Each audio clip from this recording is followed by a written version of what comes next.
Hey guys, thanks for obviously stopping by watching the video. Just remember, if you like it, just leave a like. Um, and if you do find yourself coming back here on the regular, then please subscribe. It may not help you a lot, but it does help me a lot. So thank you, and let's get on with the video. Bonjour mes amis, je suis le Logique Canadienne, and welcome to season 2 of NFL Week in Review. God, it feels so good to be back with this. It really does. So, it was a hell of a week. A lot of upsets, a lot of bullshit. What happened this week? We're about to get into that right now. So here we go. We start season 2 of this series with the Thursday night game between the Buffalo Bills and the Los Angeles Rams. Obviously, this is the game. Thursday night, obviously, Thursday night was also overshadowed by another unfortunate event, the death of Her Majesty Queen Elizabeth II at the age of 96. God bless her, God save her, and may God have mercy on her soul. But obviously, the moment of silence was held before the game. So, the Yinzer's delight of just screen the TV, just say, fuck the Queen, we want football, god damn it. Seriously, if you've ever seen that, go look at it. But back to the stats of the game. This was a hell of a game that no one expected from one side, and in a way, no one expected from the other side either. So let's start with the stats. Starting with the Buffalo Bills, the quarterback, obviously being Josh Allen, went 26 for 31, 297 fucking passing yards, 3 good old tutties, and 2 piccaronis. The most productive rusher of the game was Josh Allen. Carried the ball 10 times for a total of 56 yards and a touchdown for him. The most productive non-quarterback rusher was Devin Singletary, going 8 carries for 48 yards. On the receiving side of the ball, the most productive carrier was Stephon Diggs, catching the ball 8 times for 122 yards and a touchdown. Other notable receivers being Gabriel Davis, going 4 catches for 88 yards and a touchdown, and Isaiah McKenzie going 2 catches for 19 yards and a touchdown. Now on to... Actually, we're going to do something a little bit different. We're going to talk about interceptions as well now. Why not? So for interceptions, there were 3 from the Bills side, coming from Jordan Poyer, Dane Jackson, and Boogie Basham. Poyer carried it back for 6 yards, Jackson back for 2, and Basham for 21. Which is pretty damn good, and all good all around. But on the Rams side of the ball, Matthew Stafford went 29 for 41, 240 passing yards, 1 singular tutty, and 3 piccaronis. Darrell Henderson was the most productive rusher of the game, carrying the ball 13 times for 47 yards. And on the receiving side of the ball, Cooper Kupp, 13 receptions, 128 yards, and a touchdown, and 32 fucking fantasy points. I know this because I'm in 2 fantasy leagues, but in one of them I have Cooper Kupp, and he helped me win the fucking game. Helped me win my week 1 fantasy match. I'm in a 20-team league. For the interceptions, it came from just Troy Hill, who carried it back for 5 yards, and Terrell Lewis, who did not have a return. But this game needed a victor, and damn it, a victor was crowned with a 31-10 lead, a 31-10 win for the Buffalo Bills. The Bills knock off the defending Super Bowl champs in Week 1 The Rams have some question marks heading into week 2. We'll just have to wait and see what happens there. Now we head into a somber day in America, 9/11. I'm gonna take a minute to talk about this because it's important, and I don't want to feel like that I'm doing this just for the sake of a joke, which is never a joke. 9/11, 21 years ago. The fateful Tuesday morning in Lower Manhattan, where 2 planes were hijacked and hit the World Trade Center buildings. 1 plane hit the Pentagon, and another crashed into a field in Shanksville, Pennsylvania. Nearly 3,000 died on that fateful day, and one that will never be forgotten. May every single victim, with the exception of those 19 hijackers, rest in peace.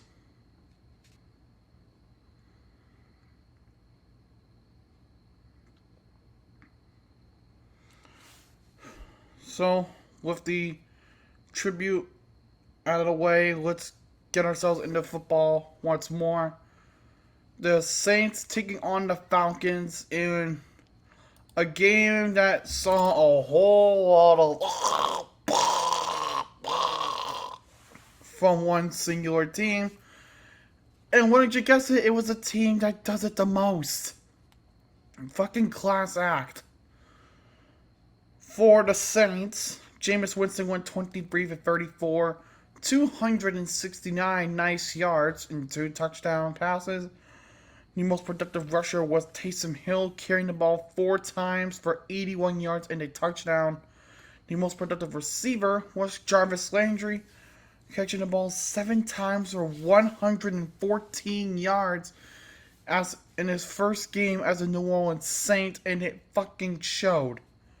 No interceptions for the Saints defense this time around, but hey, they're gonna get their act together for week 2. For the Atlanta Chokins, Marcus Mariota went 20 for 33, 215 yards, and nothing else. Cordell Patterson, by far the most productive player of the game for the Falcons, and I shit you not want to read this. 22 carries, 120 yards, and a touchdown. Hell, it was so productive that Marcus Mariota was second most productive of the entire Falcons offense, carrying the ball 12 times for 72 yards and a touchdown. What about that offense? What about the receiving offense, you say? Olamide Zaccheaus caught the ball 4 times for 49 yards. It's important to note that no one on the offense was able to get a touchdown pass because, well, no touchdown passes were thrown. Obviously, no interceptions. At one point, the Falcons were up 26-10. But then, the choke. The Saints came back, and they won the game 27-26. Everyone laughs at Atlanta again. You poor bastards. Next matchup we have on the dock, it is the Cleveland Browns taking on the Carolina Panthers in Baker's revenge game. Watching the game, what the fuck was Carolina doing? Seriously, what was Carolina doing? They had all that momentum and all that hype going into the game, and they just completely shat the bed with it. Hell, Cleveland looked like they were a legitimate playoff contender without the pedophile.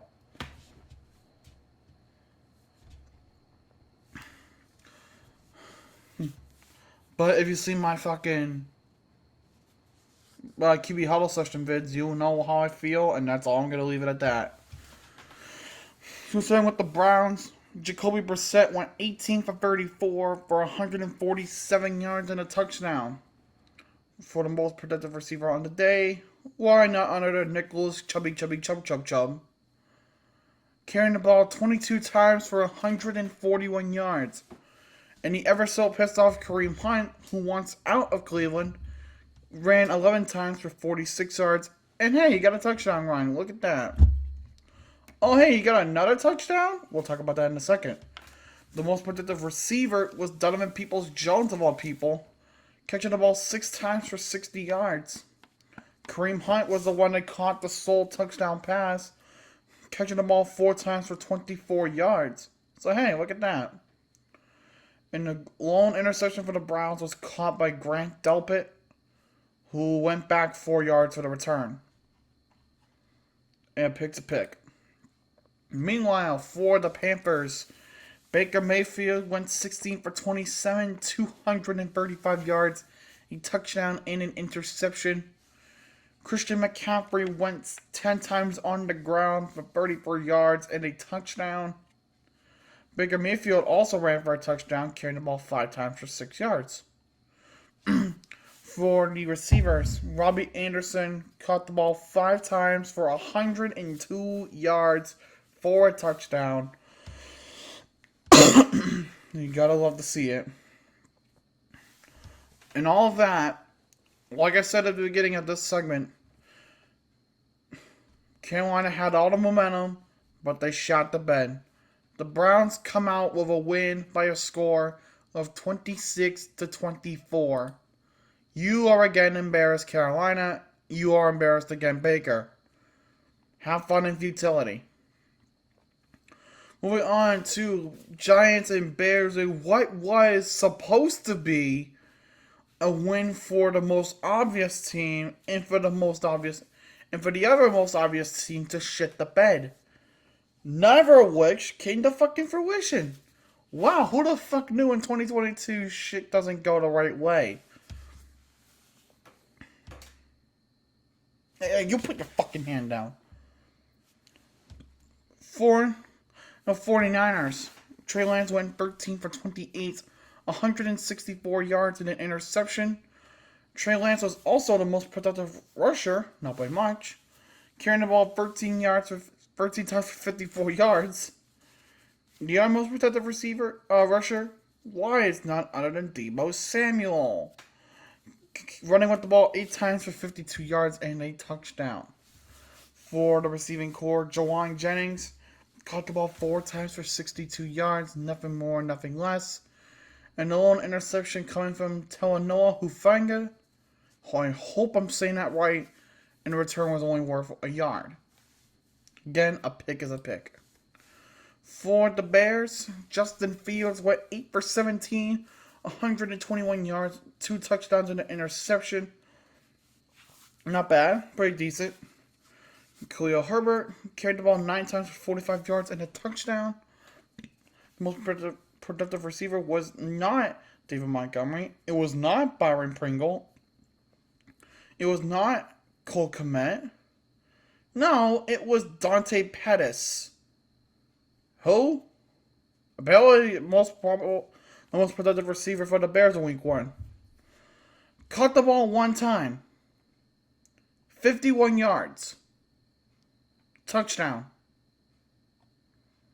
Was looked at once.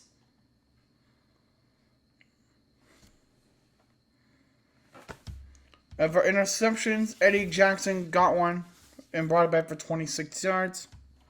Somehow, in 2022, the Chicago Bears kicked off their season with a win. The Bears win 19-10 over the 49ers, much to the shock of everyone else around the world. Steelers and Bengals. Obviously, the Bengals coming off of the Super Bowl appearance. The Steelers coming off of yet another 9-win season, because that is just how Mike Tomlin operates. This game went in overtime. What happened in overtime was completely dumb as shit. You remember last season when the Bengals faced the Packers? And that went in overtime and they just kept missing field goals? Yeah, that's pretty much exactly what happened here. Again. For the Steelers, Mitch Kissintatties went 21 for 38, 194 passing yards and a touchdown. Chase Claypool, of all people, was the leading rusher, running the ball 6 times for 36 yards. Who the fuck knew? As a receiving core, Pat Frymouth shined, catching the ball 5 times for 75 yards. And the Steelers caught 4 interceptions. We'll get to that in a bit. They caught 4 interceptions. Akel Witherspoon, T.J. Watt, Minka Fitzpatrick, which his went for pick 6, and Cameron Sutton. Damn, not bad day for them Steelers. For the Bengals, Joe Burrow looks like shit. 33 for 53, 338 passing yards. That's all good and dandy. 2 touchdowns. Oh, nice. But 4 interceptions, like I just fucking talked about. Joe Mixon ran the ball 27 times for 82 yards. And for the receiving core, it's just more or less Jamar Chase. There's no other person other than Jamar Chase. 10 receptions, 129 yards, touchdown. Tyler Boyd also got a touchdown. 4 catches for 33 yards, but that wasn't enough because, like I said, the game just kept resulting in missed field goals in overtime until Chris Boswell finally nailed one to win the game for the Steelers 23-20. All good, all around. Now, Eagles-Lions is up next, and oh wow, why is this game closer than it needed to be? Okay, now let me ask you this question. You compare the Lions of last season and how they were really dog shit. And you compare the Lions of now.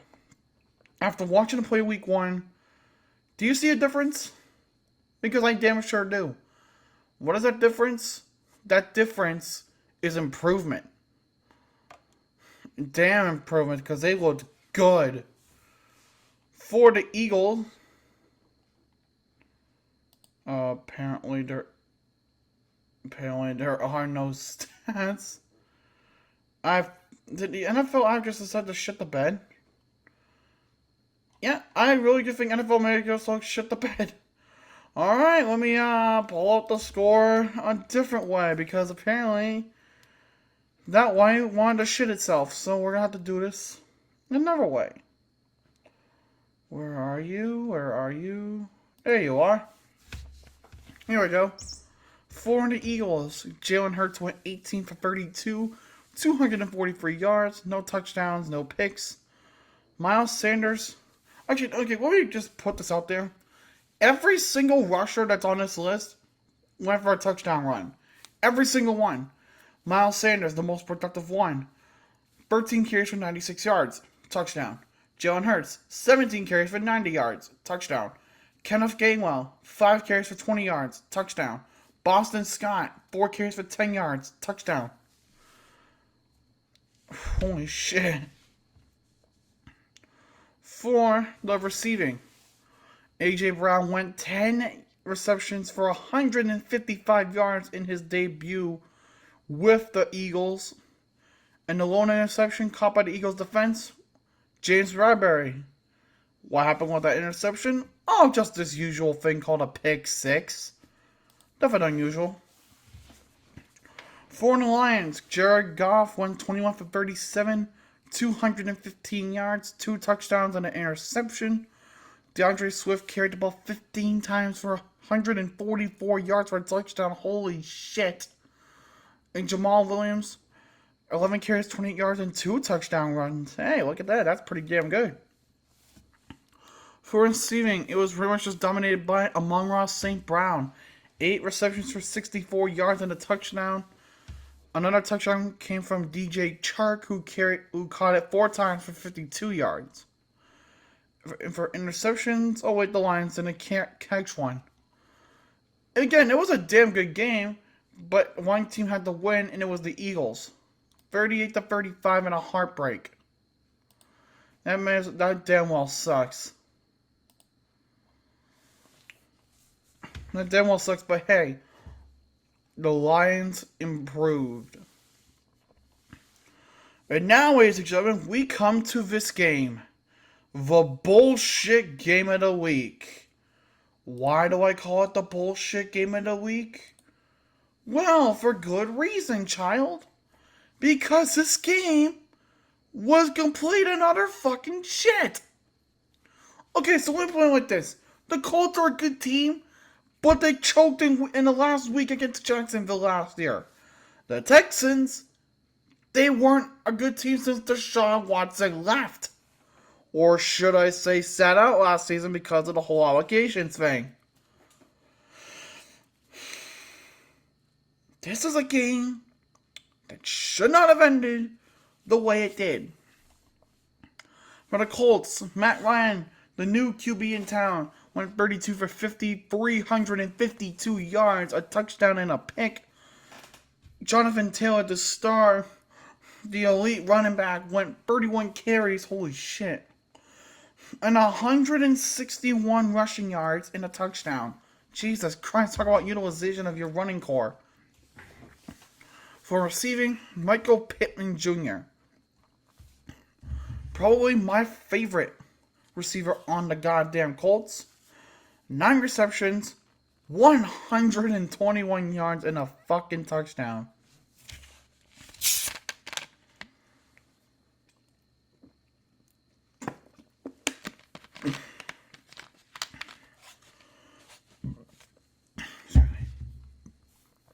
And obviously no picks because, it's just how it be.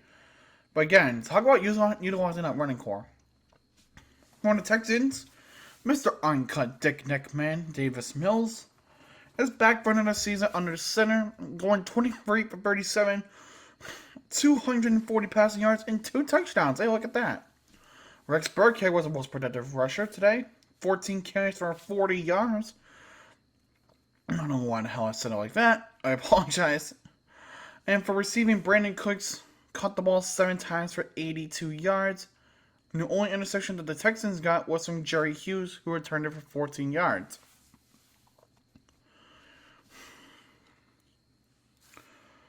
These are prescription blue light glasses anyway, so I'm going to put it back on in a second. Ladies and gentlemen, I've been waiting to say this since I started this series back in week 6 of last year. We have a tie. We have a fucking tie in the NFL again. We have a motherfucking tie. Oh, we have a motherfucking tie. The Colts tied the Texans. And what was supposed to be a case where the Texans weren't even supposed to break the game that close. The fucking Colts tied the Texans. Why must you disappoint the fucking NFL landscape so? Why? Just why? 20-20 was the fucking score. Can we just hand Indianapolis the fucking loss? Can we just do that? Now, onto the game that pisses me off more than the fucking Colts tying the team that's pretty much mediocre to fuck. Patriots and Dolphins. And what I said was probably going to be a Patriots win. You know what I forgot to realize in making that prediction? The Patriots record in Miami. You know why I forgot that? Because I was too senile on my own fucking self-worth. Wouldn't you guess it? I kind of fucking blew that to smithereens. Yeah, let's just say things didn't turn out the way they fucking were supposed to. For the Pats, Mac Jones went 21 for 30, 213 yards, a touchdown and an interception. Damian Harris ran the ball 9 times for 48 yards. But the receiving side, again, was dominated by Jacoby Myers, 4 receptions for 55 yards. The lone touchdown pass came from Ty Montgomery, 3 receptions for 15 yards.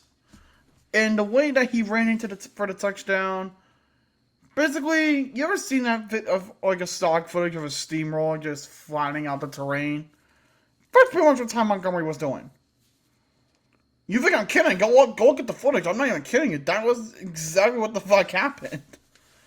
Like, you can literally look back at it and you can literally find it yourself. That's not a joke. For the Dolphins, Tua Tagovailoa, 23 for 33, 270 passing yards and a touchdown. Chase Edmonds ran the ball 12 times for 25 yards. Receiving was pretty much dominated by Tyreek Hill and his 8 receptions for 94 yards. But the touchdown pass came from Jalen Waddle. 4 receptions for a very, very nice 69 yards and a touchdown. This kids is how life is supposed to be. This is how life is supposed to be. And the interception came from Javon Holland, who carried it back for 31 yards. Like I said, the Patriots lose in Miami. Who could have fucking saw that one coming? 20-7, the Miami Dolphins take the win. Just get the fuck out of my sight. Moving on to the Ravens taking on the disaster known as the Jets, because the Jets are always a disaster no matter what season they're playing. Because apparently they can't get their shit together. Even if it means with the mom fucker getting injured for the next 4 weeks. Yes, if you haven't heard of the meme, I'm not gonna explain it to you because you should figure that out on yourself. For the Ravens, Lamar Jackson went 17 for 30, 213 passing yards, 3 touchdowns and an interception. Kenyon Drake carried the ball 11 times for 31 yards. And the receiving was just mainly 2 people. Rashawn Bateman, who was the most productive, and Devin Duvernay. Bateman got 2 catches for 59 yards and a touchdown. Devin Duvernay caught the ball 4 times for 54 yards and 2 touchdowns. So that's always something. And the only interception came from Marcus Williams, caught the interception, returned it for 33 yards. As for the New York Butt Fumble Association, Joe Flacco nearly threw 60 passes. He threw 59. 37 of them were caught. 307 passing yards, a touchdown, and an interception. Michael Carter ran 10 times for 60 yards. And Corey Davis caught the ball 6 times for 77 yards. And DJ Reed was a lone Jet to get an interception. The Jets didn't win.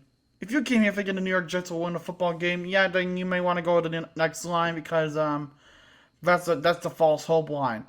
This is the reality line. Reality is Jets lose 24-9.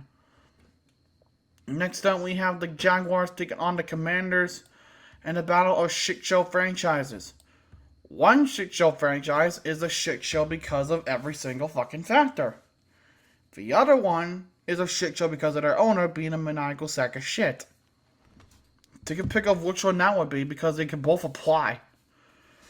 For the Jaguars, Trevor Lawrence went 24 for 42, 275, touchdown and an interception. James Robinson carried it 11 times for 66 yards and a touchdown. Christian Kirk, the man that they paid so much fucking money for, that broke the fucking wide receiver market. 6 receptions and 117 yards.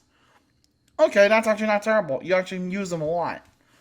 For the interceptions, it was just Tyson Campbell returning 1 for 3 yards. For the Commanders, Carson Wentz caught the ball he went 27 for 41, 313 passing yards. That's actually pretty impressive. 4 touchdowns, that's even more impressive. 2 interceptions, yeah, kind of a blemish, but those stats don't lie. Those are pretty good.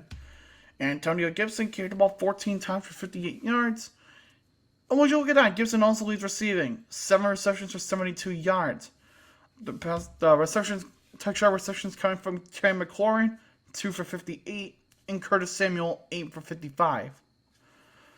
For interceptions, it was just Derek Forrest for 1 yard. But in the end, let's put it like this. The Commanders nearly choked the game away before the Jaguars completely choked the game. So the Commanders win. The Commanders win 28-22. Somehow, there was a double choke. And that double choke's name is false hope. May God show mercy on us all. May God show mercy on us all. Okay, apparently the fucking thing for the next game does not want to load up, so back to the fucking charts. Back to plan B, god damn it. Why did I think this was gonna happen? And after about scoring for a few seconds, I found the game. The Derps in the 1 yard shorts. Or the team that sacks a lot, but can't win a fucking football game.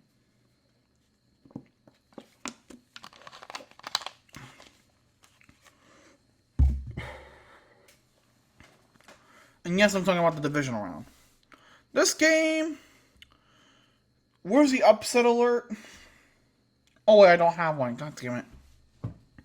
If you want to buy one, please let me know. But for the New York Derp Association, Danny Derps went 17 for 21, 188 yards, 2 touchdowns and a pick. Not bad. Now, here is the Sanquon that we were all fucking waiting for. 18 carries, 164 yards and a touchdown. That's what we needed. That's what Giants fans needed. That's what the NFL fans wanted to see from a fucking running back that was drafted 2nd overall. Wow! The fucking magic! For the receiving, Sterling Shepard just caught a 20 for 71 yards and a touchdown. Okay. And no picks were had by the defense. For the Tennessee Titans, we have Ryan Tannehill going 20 for 33, 266 yards and 2 touchdowns. Pretty good. King Henry is back, and he is back, but oh my god, he got trampled. The King has been trampled off of his throne. How so? Think about this.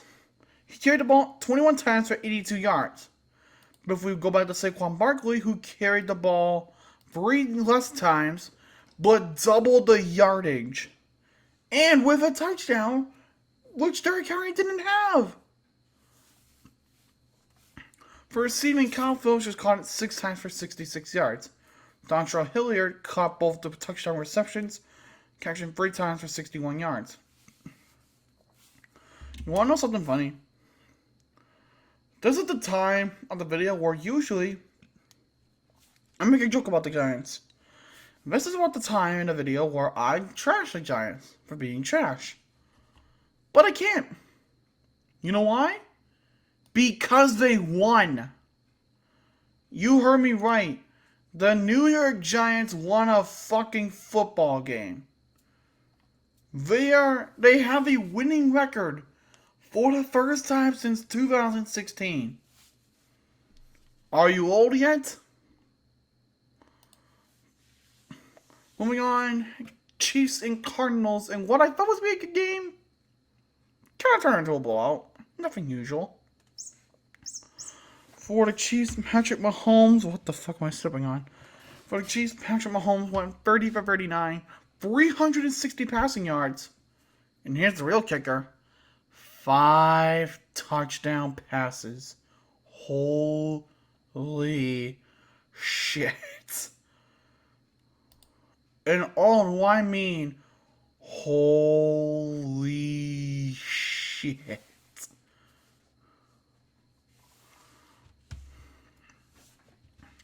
For rushing, Clyde Edwards-Helaire carried it 7 times for 42 yards. For receiving, Travis Kelce had a little bit of a field day. 8 receptions, 121 yards, and a touchdown. Other touchdown receptions coming from Clyde Edwards-Helaire, funnily enough. 3 receptions for 32 yards and 2 touchdowns. McCole Harmon going 3 for 16 in a touchdown. And Jody Forson 1 for 1 in a touchdown. Interceptions, there were no interceptions for the Chiefs, but that's okay. For the Cardinals, no way. Wait, no, hold on. I gotta clear my glasses because I'm seeing that wrong. I know Colin Murray played, but there's no way.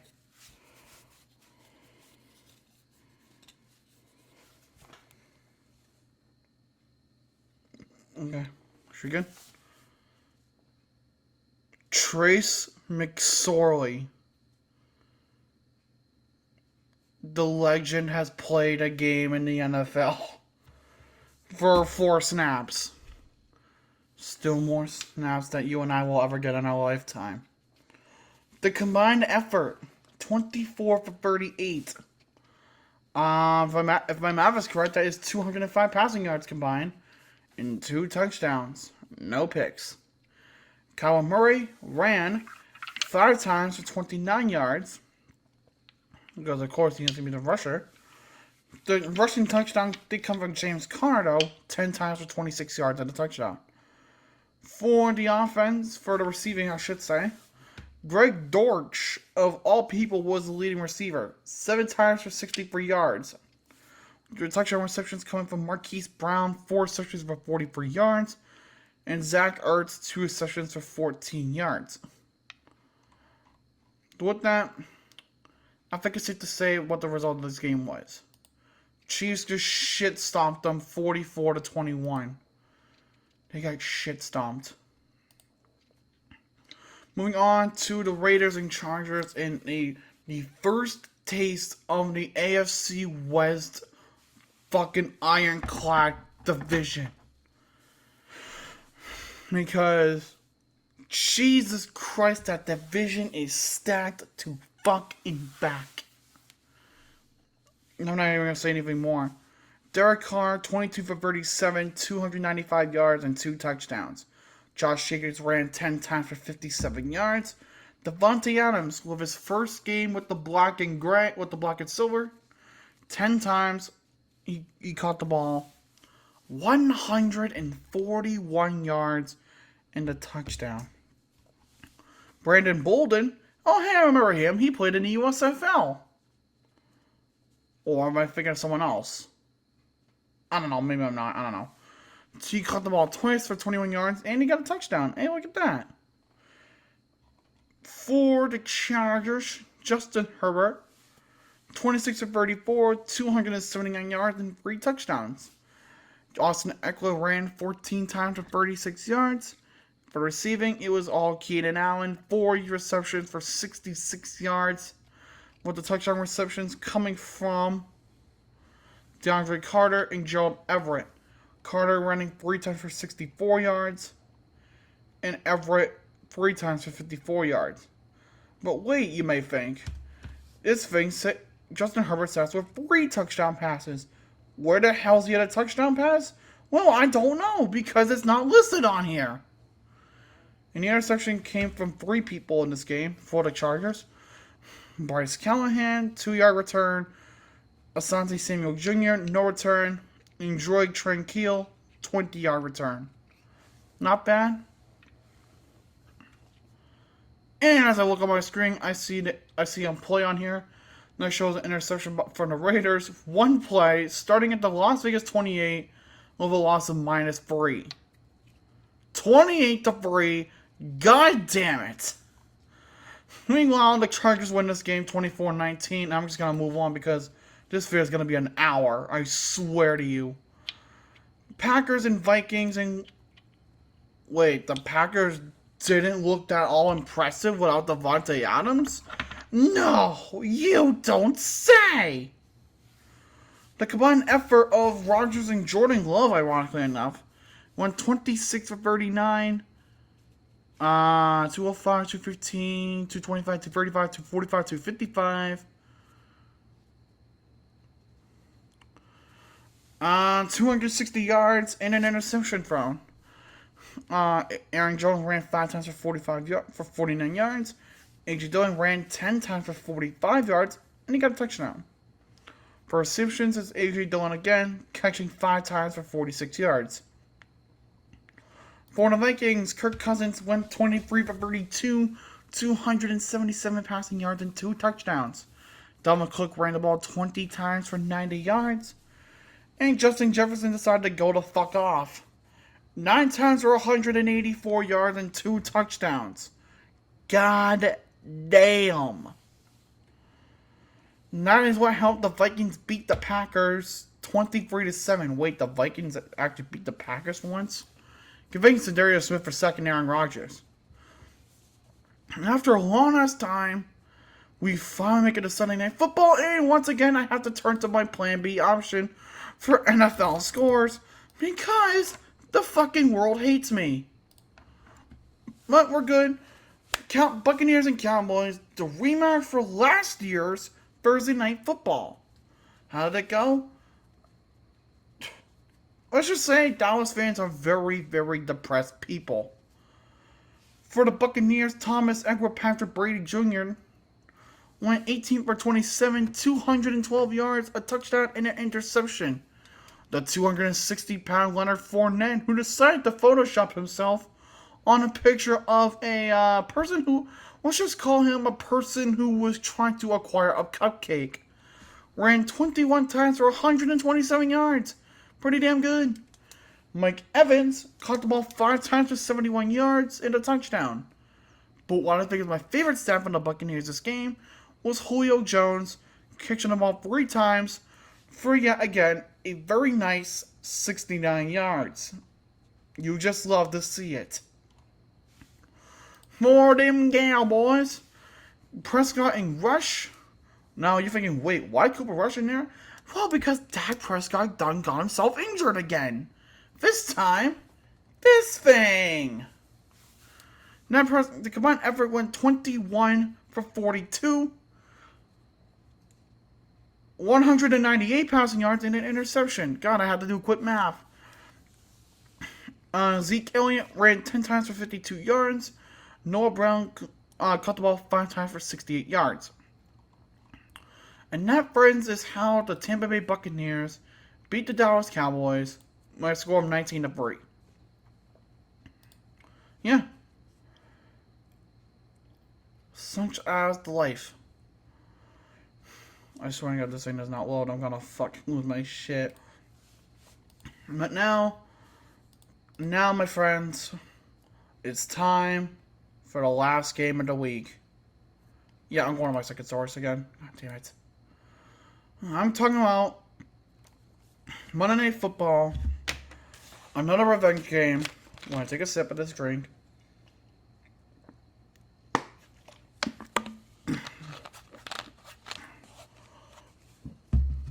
I am, of course, talking about Broncos Seahawks. Russ Wilson's return game.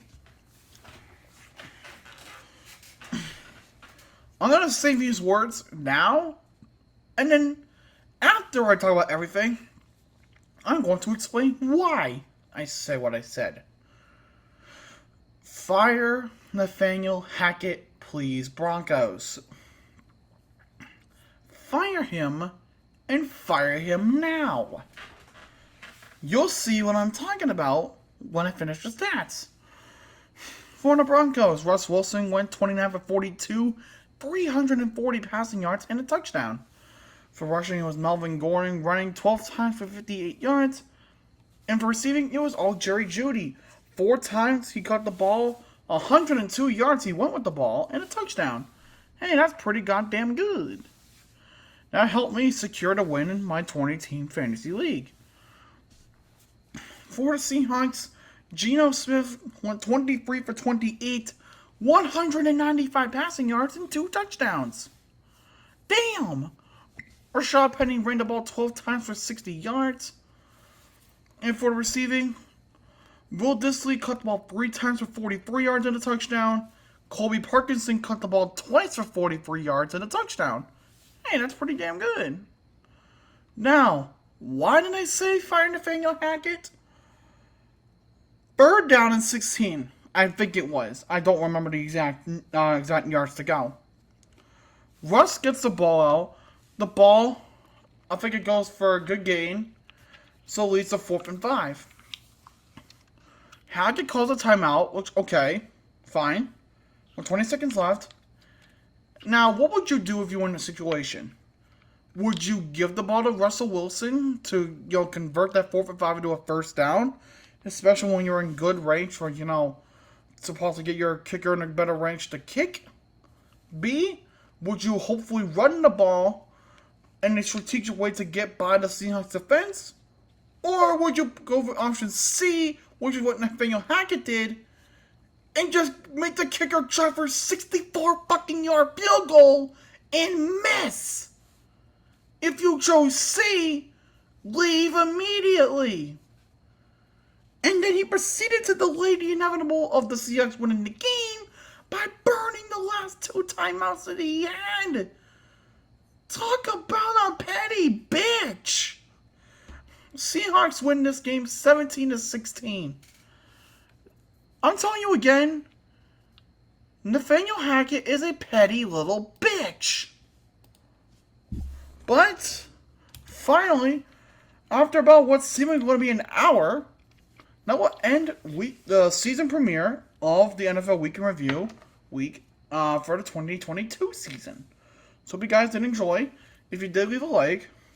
Comment down below what you guys want to see next. If you have not done so already, subscribe and join the Electrical Nation. It may not help you guys out, but it will help me and my channel out a lot, so thank you. But until next time, je suis un Canadien. Bon nuit, et au revoir.